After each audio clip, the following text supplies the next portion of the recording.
Olá, eu sou o Christian Ferreira, professor de Ciências e Biologia, e a aula de hoje é sobre ácidos nucleicos.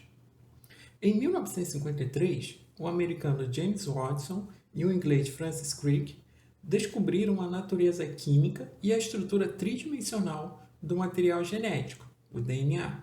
E isso foi possível devido aos estudos anteriores do austríaco Erwin Chargaff sobre bases nitrogenadas e o da britânica Rosalind Franklin de imagens de difração de raio-x do DNA. Os ácidos nucleicos podem ser definidos como polímeros compostos por moléculas conhecidas como nucleotídeos. Existem dois tipos de ácidos nucleicos, o DNA e o RNA, que possuem diferentes estruturas e funções. Enquanto o DNA é responsável por armazenar informações genéticas de seres vivos, o RNA atua na produção de proteínas. Essas macromoléculas são subdivididas em unidades menores, que são os nucleotídeos. Enquanto o DNA apresenta dois filamentos de nucleotídeos em espiral, o RNA apresenta somente um filamento de nucleotídeo. A pentose presente no DNA é a desoxirribose.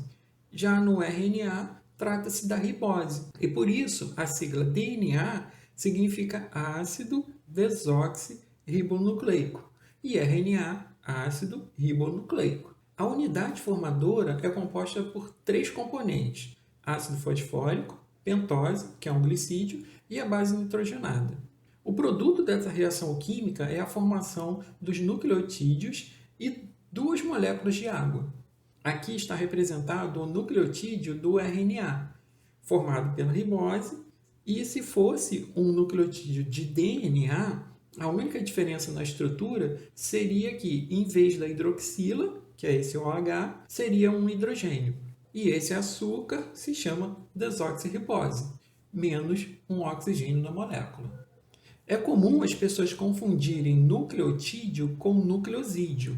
Quando uma pentose está ligada a uma base nitrogenada, essa unidade recebe o nome de nucleosídeo.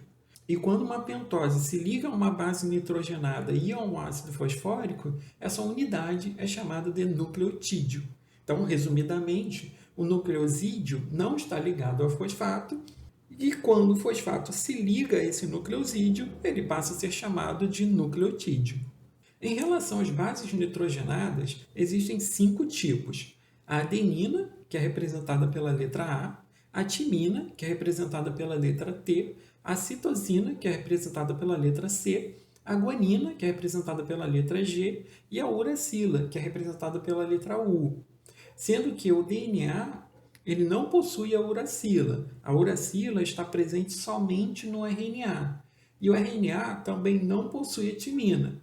Estruturalmente, em comparação entre a uracila e a timina, a uracila tem um hidrogênio no lugar do CH3. E as bases nitrogenadas adenina e guanina também são conhecidas como púricas, e as bases timina, uracila e citosina também são conhecidas como pirimídicas. O pareamento entre as duas fitas de DNA ocorre pela ligação entre as bases nitrogenadas.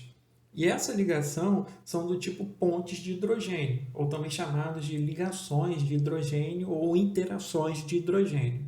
As pontes de hidrogênio são ligações fortes e mantêm a estrutura da fita. A adenina e a timina se unem por duas ligações de hidrogênio. Já a guanina e a citosina se unem por três ligações de hidrogênio.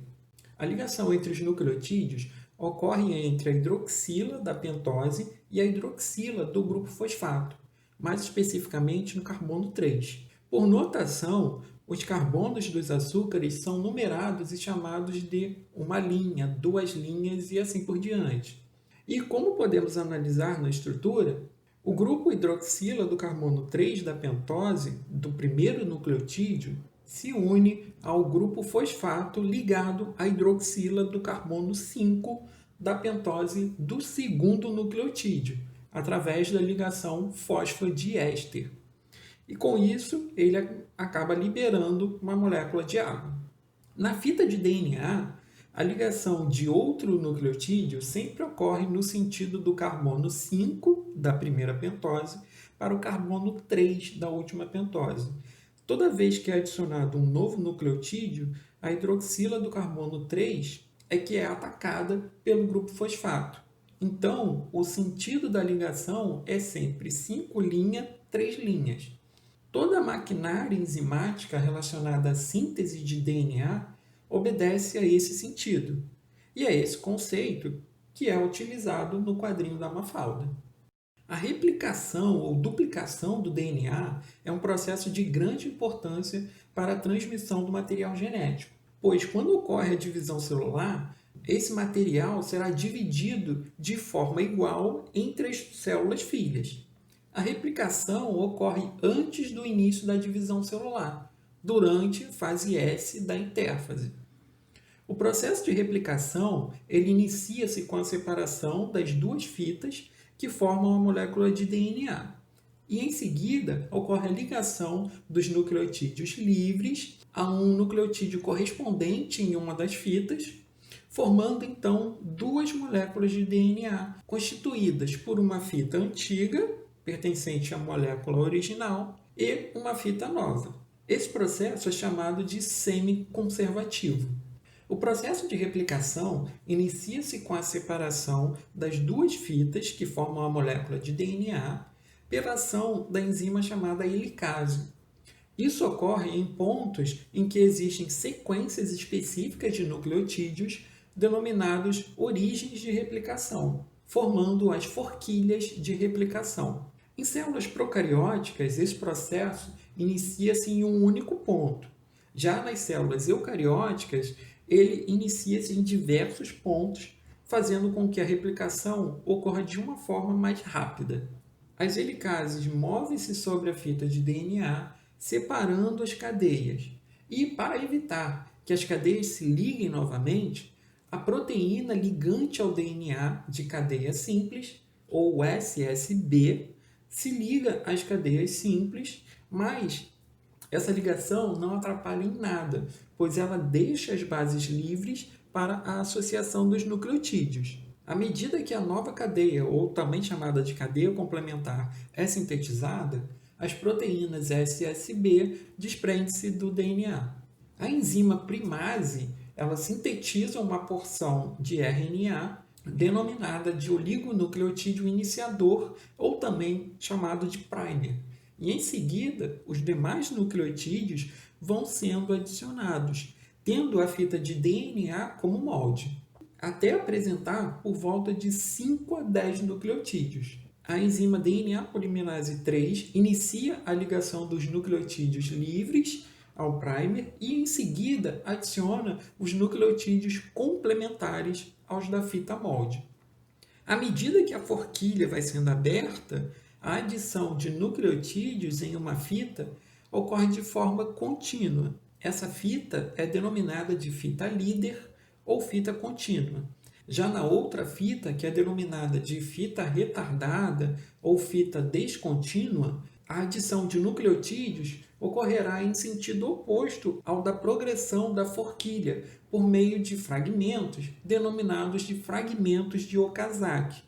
E, para cada fragmento, é necessário um novo primer para poder iniciar. Esses pequenos fragmentos, que em células eucarióticas variam entre 100 a 200 nucleotídeos, e entre as células procarióticas variam entre 1.000 a 2.000 nucleotídeos, são chamados de fragmentos de Okazaki em homenagem aos cientistas que a descobriram, o Reiji Okazaki e o Tsuneko Okazaki. E existem também outras proteínas e enzimas que ajudam no processo de replicação do DNA. São elas a proteína pinça deslizante, que tem a forma de um anel e evita que a DNA polimerase da fita descontínua escape quando ela reinicia um novo fragmento de Okazaki. A outra enzima é a topoisomerase, que faz cortes temporários para liberar a tensão na dupla fita e depois fecha os cortes para evitar danos permanentes. Tem também a DNA polimerase 1, que remove os primers de RNA e substitui por DNA, e a enzima DNA ligase, que vai ligar os fragmentos, formando uma fita única de DNA. E ao final do processo, teremos duas moléculas de DNA exatamente iguais em relação à sequência de nucleotídeos. A transcrição é o nome que se dá à formação de RNA a partir de uma fita de DNA, havendo a cópia das informações que estão contidas ali no DNA para o RNA. E ela pode ser dividida em três etapas. A primeira é o início, onde ocorre o reconhecimento da sequência específica do DNA a ser transcrita, o rompimento das ligações de hidrogênio que unem as duas fitas de DNA e a separação delas.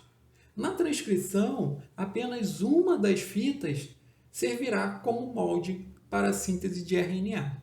A segunda etapa é a de alongamento, onde os nucleotídeos são incorporados a uma fita molde de DNA, enquanto a outra fita permanece inativa. E a terceira etapa é o término. Quando a fita de RNA ela está pronta, ela se destaca da fita molde de DNA e se desloca em direção ao citoplasma. Claro, se estivermos aqui falando de uma célula eucariótica. E lá no citoplasma ocorre outro processo, denominado de tradução, que é a síntese da proteína. As duas fitas de DNA, então, ligam-se novamente. Antes de ocorrer o processo de tradução, o RNA precisa ser processado. Então, o RNA passa pelo processo de splicing, que consiste na retirada dos introns desse RNA, para se produzir um RNA mensageiro funcional. As sequências que são retiradas do RNA são chamadas de introns e aquelas que permanecem como parte do RNA funcional são chamadas de exons. Pegando como exemplo o nosso esquema de RNA, esses são os introns, que serão retirados, e esses são os exons, que permanecerão.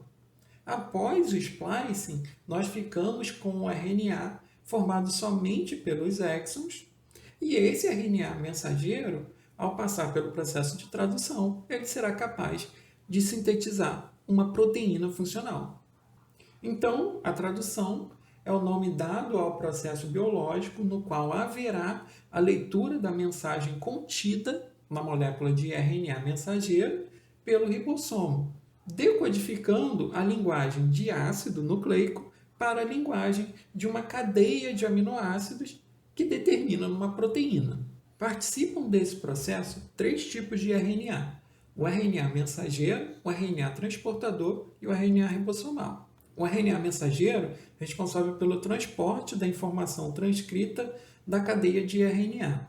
A informação é transportada por meio de códons, que são sequências de 3 nucleotídeos. O RNA transportador apresenta-se torcido sobre si mesmo, com regiões onde ocorre o pareamento de bases e uma região de 3 bases livres, denominadas de anticódons, que podem parear com os códons do RNA mensageiro. Essas moléculas de RNA transportam aminoácidos específicos de acordo com seu anticódon do citoplasma até o ribossomo. E ela é a menor das 3 moléculas de RNA.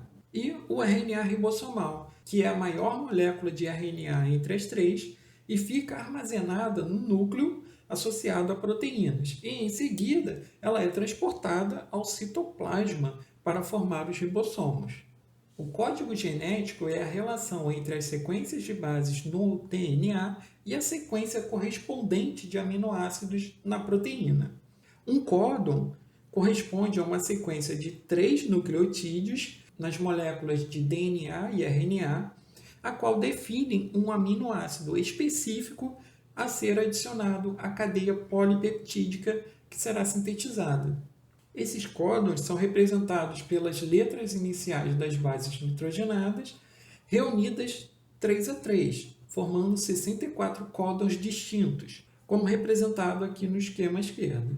Para uma melhor compreensão, vamos analisar na tabela. Na tabela, nós temos a primeira base do códon, aqui à esquerda, a segunda base do códon acima e a terceira base do códon à direita. Vamos pegar como exemplo a metionina, que é o códon de partida. A sequência de RNA sempre inicia com os códons da metionina. Olhando na tabela, a primeira base do códon é um A, uma adenina. A segunda base do códon é um U, uma uracila. E a terceira é um G, uma guanina. Então, nós temos que o A, o G, é o que vai codificar a metionina. Nesta tabela, também tem 3 códons de parada. Eles indicam o final da informação genética na molécula de RNA mensageiro. Os outros 61 códons correspondem aos 20 tipos de aminoácidos que entram na constituição das proteínas. Alguns códons codificam para um mesmo aminoácido. Por exemplo, o A, o U, o A, o C e o A codificam a isoleucina. Vamos ver no esquema como ocorre o processo de tradução. Primeiramente, o RNA mensageiro se liga ao ribossomo no citoplasma. Em seguida, o RNA transportador vai se encaixar no local do ribossomo chamado de sítio P, de peptidil. E, como podemos ver aqui, todos os RNAs transportadores têm um anticódon que é complementar ao códon do RNA mensageiro. Então, o primeiro RNA transportador, trazendo o anticódon UAC, vai se ligar ao RNA mensageiro, lá no sítio P, codificando a metionina. O segundo RNA transportador se liga no sítio A do ribossomo e é formada a ligação peptídica entre os dois aminoácidos. O ribossomo se desloca sobre a cadeia de RNA mensageiro e o primeiro RNA transportador se desprende do ribossomo. O segundo RNA transportador ocupa o sítio P e o sítio A fica livre para a ligação de outro RNA transportador. Então, o terceiro RNA transportador, trazendo a glicina, se liga no sítio A, ocorre a ligação peptídica, o ribossomo se desloca novamente, o terceiro RNA transportador ocupa o sítio P, aí o quarto RNA transportador, trazendo a glicina, se liga ao sítio A. Então, observem que o anticódon ele é diferente, porém, o aminoácido é o mesmo. Então, ocorre a ligação peptídica, o ribossomo se desloca novamente, o quarto RNA transportador ocupa o sítio P e o quinto RNA transportador, trazendo a trionina, se liga no sítio A. Ocorre a ligação peptídica, o ribossomo se desloca e o quinto RNA transportador ocupa, então, o sítio P. À medida que o ribossomo se desloca sobre uma cadeia de RNA mensageiro, outro ribossomo pode iniciar a tradução do mesmo RNA mensageiro, produzindo a mesma proteína. E esse conjunto formado por vários ribossomos, traduzindo um mesmo RNA mensageiro, é chamado de polirribossomo. Então, finalmente, o ribossomo chega ao códon de parada no RNA mensageiro. Quando isso ocorre, o sítio é ocupado por uma proteína denominada fator de liberação. O aminoácido anterior dissocia-se do complexo ribossômico e todos os participantes do processo vão se separar. Com isso, a proteína foi formada e assim finaliza o processo de tradução. Então, vamos exercitar?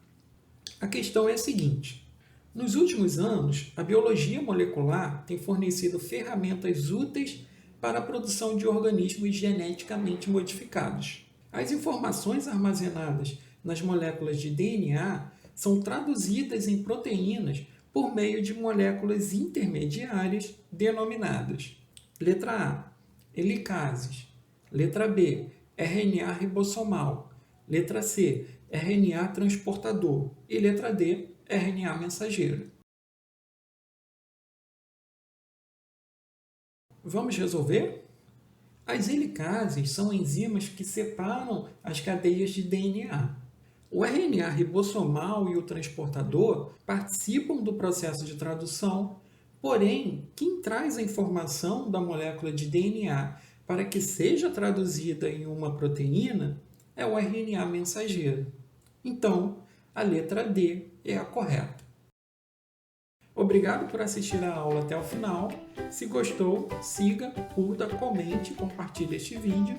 E se você não está inscrito aqui no canal, inscreva-se para receber notificações de novos vídeos. E se você quiser baixar os slides desta aula, o link está na descrição deste vídeo. Tchau, tchau e até a próxima aula!